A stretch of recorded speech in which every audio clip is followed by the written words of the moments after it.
కదండి. ఆనందంలోనే ఏమో ఇలాగా పడుకుని స్నానం చేసి 2 నిమిషాలు అవ్వలేదని అప్పుడే బురద పునుకుంటున్నాడు. ఎన్నిసార్లు దులుపుతాడో చూడండి. అయ్యో అయ్యో నాన్న బురద అయిపోతుందిరా కన్నయ్య.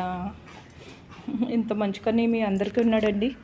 లేకపోతే మా ఇంటిని తీసుకెళ్ళేసి 2 రోజులు ఉంచేసుకుని పంపించేయండి. నేనేమి అనుకోని అసలు ఏమీ అనుకుని చక్కగా తడుండి పడుతుంది. ఆడు ఒంటికి తడుండి అయిపోయింది. ఒళ్ళంతా మళ్ళీ దుమ్ము పునుకుంటున్నాడు. ఏం చెప్పనండి. చూడండి కప్పలాగా ఎలా పడుకున్నాడు, చిన్ని కప్పలాగా. ఇలాంటి కప్ప పిల్లగాడు మీకు ఉన్నాడండి. కప్పలతో కూడా ఆడుకుంటాడండి. ఈడో చక్కగా ఆడుకుంటాడు. ఎంత బాగా ఆడుకుంటాడో మీకు తెలిసిందే కదండి. ఎంత మంచితాడేనండి, ఎంత ప్రేమ పంచుతాడేనండి అందరి మీద. ఎంత ఇష్టం అండి. కానీ కొత్త వాళ్ళు ఎవరన్నా వస్తే అరుస్తాడండి అబ్బా.